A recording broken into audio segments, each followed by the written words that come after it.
Welcome, ladies and gentlemen, to the Snake Pit Podcast, your one and only stop for all things entertainment, all things homegrown.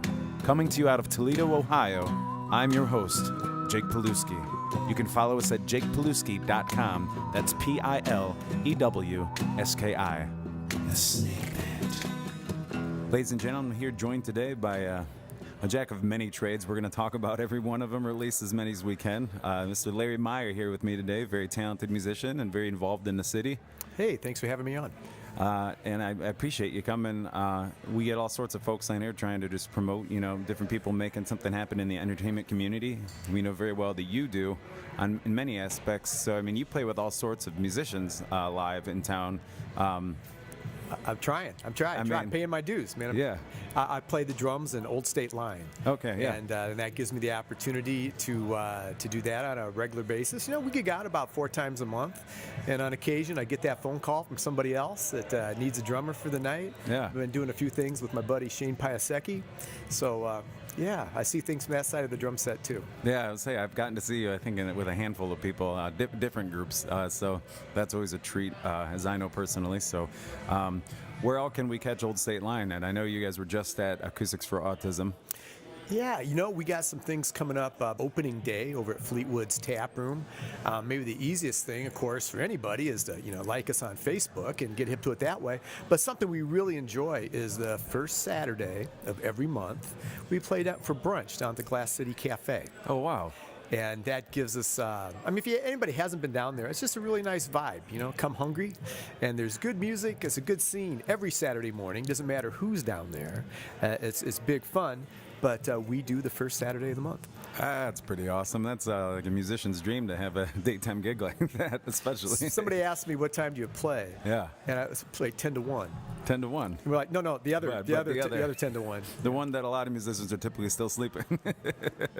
So I know you're involved in a lot of different things. We're going to get into some of that, but because you are, an accomplished musician, I want to hit you with the first 5 questions that I give every musician on here. It's just a little bit of get to know you. Oh God, I didn't study. All right. Hey, no, yeah, this is all just straight up interview. Just let's do it. A quick first 5 questions that we got. The first 5. Your first album, CD, cassette, your first full album that you purchased with your own money or that made an impact on your life? First one, I don't know, man, if this was the first one. This was early, and I'm going to be giving away a little bit my age here.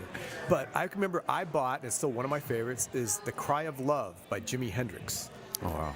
And he had already passed by that point a couple years maybe, and it was, if you're not familiar, it was the last album I think he was actually working on when he passed away, and it has the original version of the song Angel that later Rod Stewart and other people have covered. Yeah. And so that's one of them. That goes back pretty far. Yeah, it doesn't necessarily know your age or show your age completely because, one of my first albums was Queen, and I know for a fact I wasn't even born yet when the album came out, so it's... Okay, you want me to get serious on that? now that that's all coming back to me. I can guarantee you I bought a Monkees album. Yeah? Yeah. See, now you're talking the language. A lot of people come on here, and it's usually a guilty pleasure is what everybody has to say for their first one. Monkees, they did it well. Yeah, power pop. Yeah. So then what was your first concert? The first real, ticketed concert event was Boston. Oh, wow. Where at? I grew up in Bryan, Ohio. We went to the Coliseum in Fort Wayne, Indiana. And if I remember correctly, it was the Atlanta Rhythm Section, Rick Derringer, and Boston. Wow. And it was probably $7 for the ticket. Beautiful. Yeah. Yeah, you can still get some $7 shows here and there, but I can't even imagine getting that kind of lineup for $7. That's something. Yeah. So then if you could have a dream collaboration or duet or play with anyone or even open for anybody in particular, who would that be? Oh, wow. That probably varies from time to time. Yeah. Dream. So this is a live, past and alive? Yeah, it can be past and present. Yeah. The guy for me as a drummer and playing and doing basically a roots music thing, man, Levon Helm. Yeah. just the guy. And so anything out of that school or that movement, I had the wonderful opportunity of seeing him when he played in Ann Arbor on his last tour. It was just literally like 10 days before he passed. So it was such a kind of a shock to get that news. But the fact I got to see him and come in under the wire, and he was just a big influence on a lot of different levels. Cool. Yeah. Well, I know a lot of people listening that would say probably the same kind of guy. We've had a lot of talk about him on here. So what would be your, or I mean, if you have any others that you would collaborate with, I mean, as far as... something I'm really digging right now, and it's like, Tedeschi Trucks Band, that kind of thing. That's kind of fits in maybe with something we'll talk about later. That's kind of soul music. It's a steamroller thing. It's not quite the Allman Brothers Band. It's not quite a funk and soul band, or is it? Or right. How do you? It's just good. That's just good music and just good live. Just a good live thing, man. Yeah. I saw them once. They played down a couple years ago at Centennial, and they ended, if I recall this correctly, they covered "Want to Take You Higher" by Sly and the Family Stone. Oh, wow. Right? Say no more. Right. Yeah, those guys. Well, then, if I could ask you, what we all have these from time to time, one way or another. Do you have a most embarrassing moment as a performer, either on stage or off stage? And I'll give you the other side of that would be your most humbling experience. So it's a double side. One that it comes to mind. It was kind of embarrassing, and it's funny at the same time, and I don't totally regret it. But I do wish that I would have handled it slightly differently. But if it was all or nothing, I felt I had to do something. And I was playing at the Village Idiot, and there's a guy there a lot, and sometimes he's more with things than at others, and he can be the life of the party.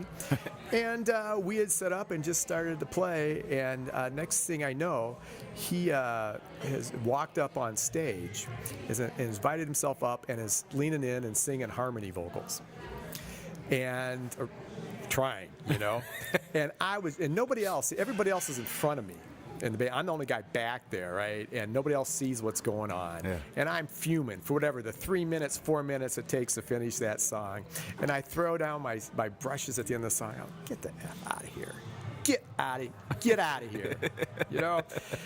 And the dude left. And only to resurface about 5 minutes later, as we finished like the next song, and going, "You guys are awesome! You guys are awesome!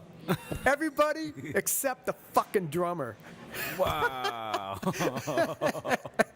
and so this goes on 3-4 times, and finally he was asked to leave, and going through this, all I could do then at that point was just acknowledge it, just kind of throw up my hands. I kind of asked for that in a way. So the whole thing, as it unfolded, I said I don't regret. What I do regret is exactly how I handled it. And this gentleman and I have talked since then, and we laugh about it now. Right. So it's all good. And but it's kind of like folklore in the band. That's just kind of short. Somebody doesn't even have to finish the sentence. They just go, "You guys are awesome." We all know what's coming next. Yeah, that was me, man. The ellipses. Yeah. So then what would be a most humbling experience on the flip side of that? Humbling. I recently had one humbling. I mean, I guess it's a good enough word for it. Just Saturday, as an example, because I really stopped and took stock of this. We had a sub bass player lined up, and Joel Hazard. Oh, wonderful! And that was done in advance. We all knew that we had that lined up. And one of the other guys, Mike Malone, at the last minute had a conflict. We understood, but it came up at last minute, and we were able to reach out to a guy who used to play with us and continues to sub with us periodically. And it's David Gestalder, and he came right in, did that gig, And we had so much fun, and we didn't miss a beat. And I remember just standing back and being part of that and saying, if this is maybe like the greatest thing that Old State Line as a band has accomplished that I'm really proud of, is number one, that we've got this little group of like sub musicians that we're able to call on.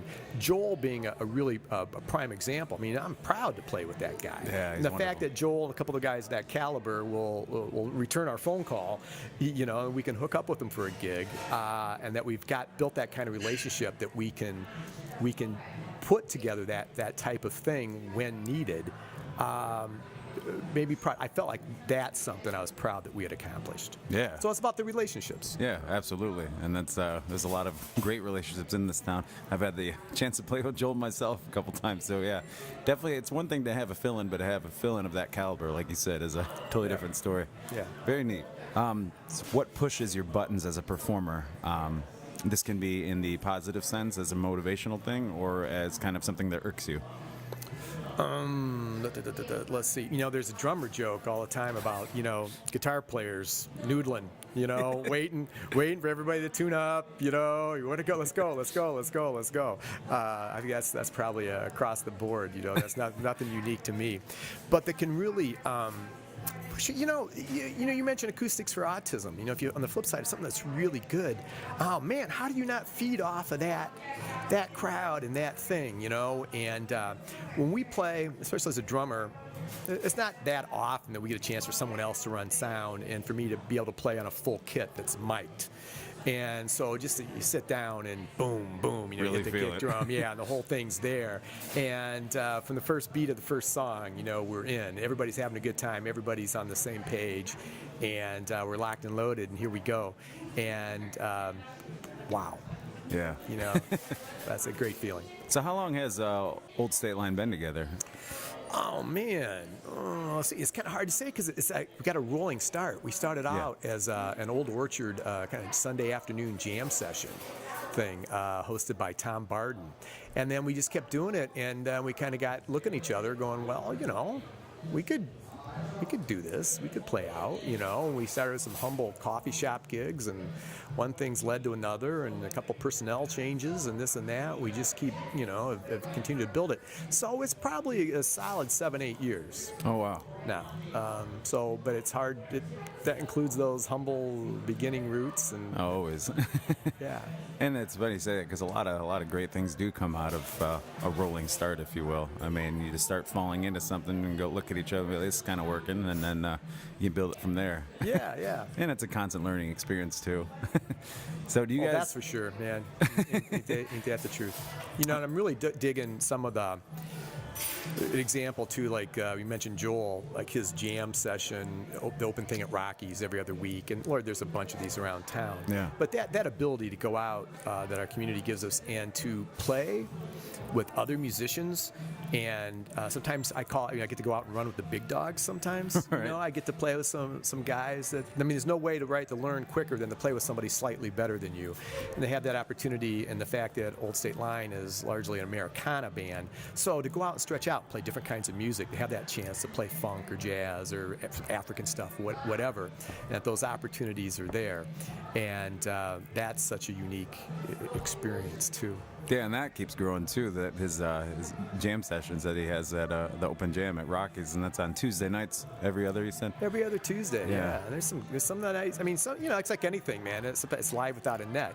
Some are better than others, but sometimes it's darn good. Yeah. Some of the cats come out. I hear a lot about it. Well, aside from playing drums, I know you're involved in a few other avenues. If you want to kind of touch on that, especially because I know you have some events coming up that we want to utilize this vehicle to promote.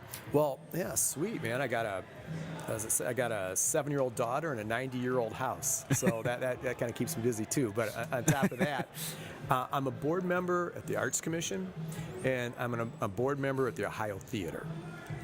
So those things, and there's also a point where they cross over, and they're slightly inbred, perhaps. But those give rise to some interesting opportunities and some event promotion. I started out many years ago doing just stuff on a volunteer basis for the Arts Commission before I was a board member. So I've been involved there in booking entertainment and helping with some of their signature events for many years.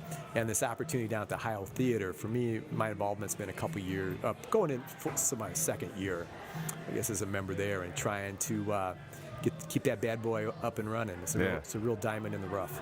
So yeah, what kind of stuff do you guys have coming up as far as events go? Funny you should ask. April 8th, we're doing something special. We're doing Get On Up, the Ohio Theater Funk and Soul Review. This is our second event. We did it last year, and so we're doing it again. And this year we're featuring two better-known local bands, the Overton Project, then GMAC and the Soul Attack, and then from Cincinnati, the Almighty Get Down. Wow, nice. And they've been voted Cincinnati's best live act. They're a real high energy mix of funk, rock, and soul. They've played town a couple times before, so there's a little name recognition here. But we're looking forward to this mixture of both paying tribute, to some of the local guys that work in the scene, but also bringing in somebody new. Very cool. One of the great things I think about Get On Up, at least what we're trying to do, is present a pretty broad spectrum of what funk and soul music can be. I mean, that means different things to different people, right? And so the Overton Project is going to open things up, and to me, that I would describe them as maybe more urban R&B based sound. GMAC and the Soul Attack, more the classic 60s Motown Stax Volt thing. And the Almighty Get Down is really more rock oriented, and maybe even a slight tilt towards the jam band scene, part of the summer festival circuit.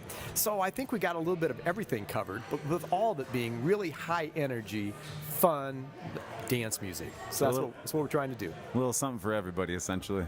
Yeah. And hopefully open up people to the wide range of the genre. Right. Very cool. And ticket price, any of that when it goes on sale? I mean, I'm sure it's already on sale at this point. Well, they are at the theater online, but they're 10 in advance, 15 door, $10 for students, and we're also honoring the $10 walk-up price for Black Swamp Blues Society members. Oh, cool. Very neat. So let me ask you something. Yeah. Let's flip this around. Have you been to the Ohio Theater? It's been a while. I remember I saw a couple different shows. I've seen concert there. I've seen an actual musical production, theater. How many years ago?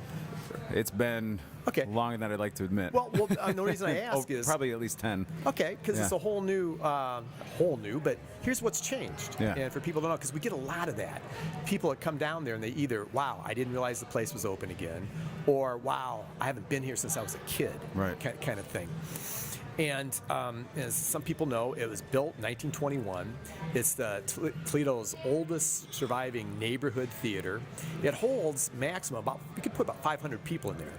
It was dormant for a few years, and it was acquired by United North, which is a nonprofit that's focused on that area of the city. So one, they wanted to preserve the building, and two, try to get something going to help serve as a catalyst for further economic development in the LaGrange Street corridor. And so they were able to secure some grant money, and that grant money allowed for a new sound system, upgrade the lights, a new scissor lift, new stage risers. We replaced the movie screen, and some other stuff. And it's got a full bar now. So It's got the, we're talking, like a 32-channel digital board. It's got the guts to put on some shows and do some things. That's awesome. Yeah, now that, as you're saying this now, I'm like, it's actually, I forgot how old I am, and I think it's been probably closer to 12, 13, 14 years since I've been there. Right on. Well, we want to spread the word. You're the guy. We need to come back. And take a look around. And I think, look, if you know about, people see it, and there's scaffolding out front and stuff, and there's a reason for that. That's a whole other conversation. We're doing what we can. This is a long-term project, but you walk in the door, and you walk into the theater, I guarantee you look around, you'll go, I get it. I see why people are trying to make this work. Yeah. And right now it's one paid position. The rest of it is volunteer labor. Cool. So it's a bunch of people, some scrappy volunteers, man, trying to make something happen. Then I'm sure you guys keep it all up to date and posted as far as getting that stuff out there online too, since that seems to be the engine to get that stuff out there. It is, especially for those of us with a limited budget. Yeah. Social media. Follow us on Facebook. Follow the Instagram account.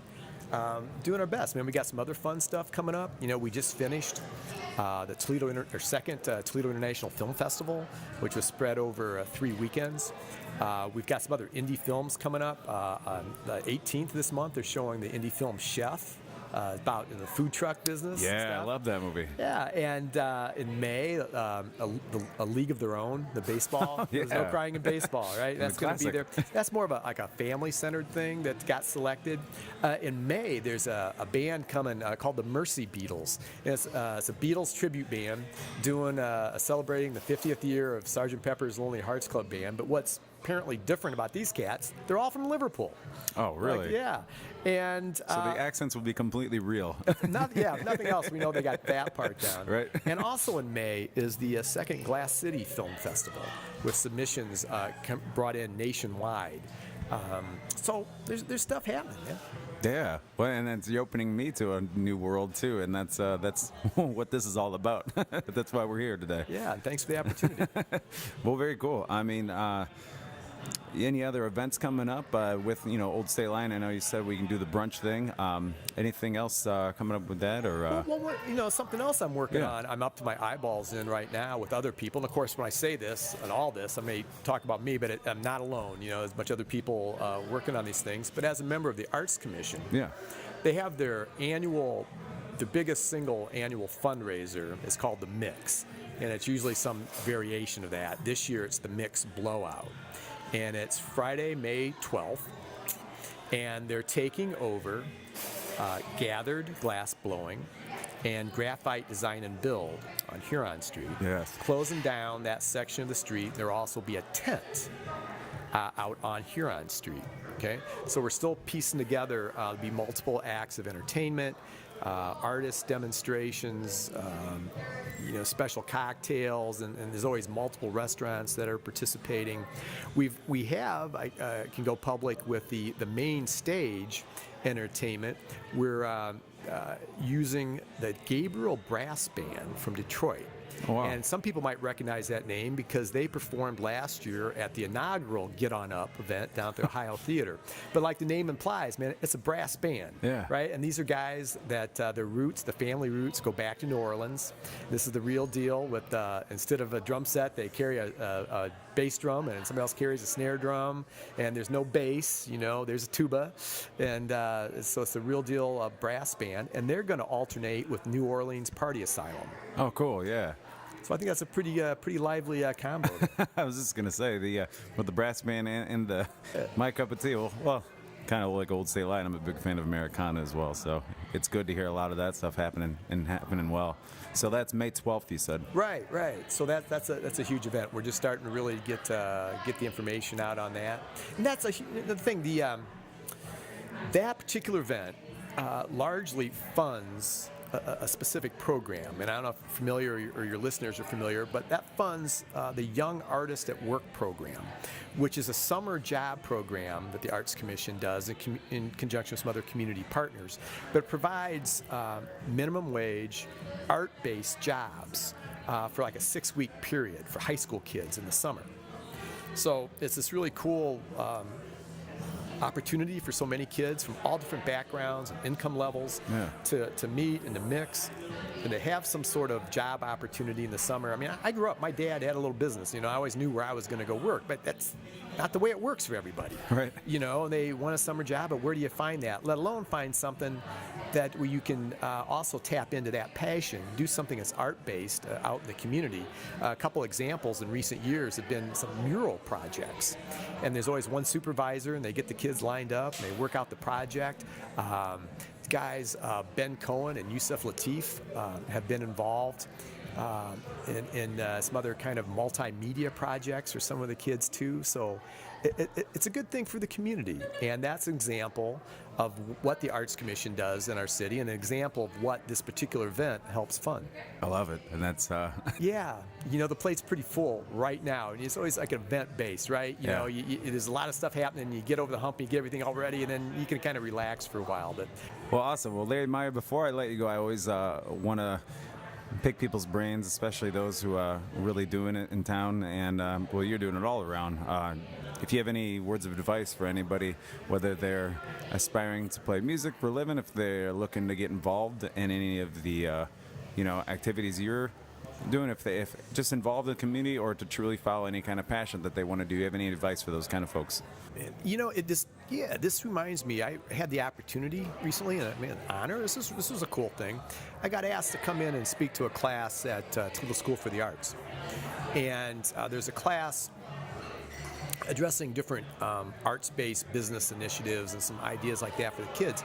And my job was to come in and to talk about incorporating the arts into your life or into your career if you don't have a traditional arts-based job, okay? So me, as an example, being a lawyer. Right, that's the day job. So I was able to give an example. Here's some of the things I'm involved in. And some of it, because of my background and my day job, it made me well suited to do some of these events and things. But the point is that it's not either or. Just because if you go on and you don't have an arts-based job, and you're in the straight 9-to-5 world, it's not either or. I mean, and this is one way to start out. Or if you move to a new community, get involved, volunteer. It's about the easiest thing I can say. Volunteer, and you get in, and at some point, it's what happens, right? At some point, somebody stops talking about it and actually starts to do it, right? Somebody's got to roll the shirt sleeves up and do the work. And if you're lucky, and you meet some other like-minded people, and that stuff's fun. I mean, like volunteer down at the Ohio Theater. I've never had a bad time there. Go down there and help out. You're there in the event, and you're hanging with other people with similar interests and stuff, and it's all good. But and I think maybe I'm a perfect example of that, man. I played music when I was really young.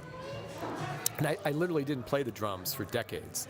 And then a series of circumstances led me to get back into it. Yeah. And I decided to kind of dive back into it with both feet, and was able to take lessons from Rob Desmond and study and just get out and do it, But as a perfect example, you can take time off, you can come back to it.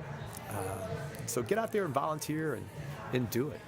Very well said, and that tends to be a trend I've heard from a lot of people. It's one of the two, if not both, of just go and do it. Roll up the sleeves, get it done, like you said. Or sometimes you have to work for free, to really get involved and make a difference, and as you have in many avenues. And so that's very admirable. Yeah. Well, thank you. It's kind of you to say, and you get a little appreciation for it. But when those events are done, and you stand back and you're like, wow, yeah, we made that happen. Well, Larry Meyer, thanks for being here. Thanks for everything you're doing. Any parting words before we let you go here? Hey, man, just keep doing. You're a perfect example too. Just keep doing what you're doing, please. Talented guy. I love your piano playing. I love your singing, and the fact that you're down here. I know you lost your home for the podcast, and it didn't take you long to fish around and come up with another idea. And so just keep spreading the word. I know you're active, and in what we're talking about doing, and it goes back just slightly to the other comment. I heard a gentleman speak at one of the TEDx events, and he really commented on an interesting aspect of Toledo, and that if you want it to be, Toledo is a place where it's big enough that there are things to do. We all know it, man. We're all in the scene. We know there's more going on even tonight. Right, yeah. You could possibly get to, right? Absolutely. So it's big enough, there's enough going on, yet it's small enough that you can get involved and make a difference. Yeah. Okay? And you can't say that in a lot of cities. I mean, that's... Yeah, so there you go. Yeah, awesome. Well, thanks for being on here, brother, and look forward to seeing you again. And as I said, I'm a big fan of the band, so... Right. Well, we'll look for you on April 8th down at the Ohio Theater. Absolutely. All right, thanks. Take it easy. You can follow us at jakepilewski.com. That's Pilewski.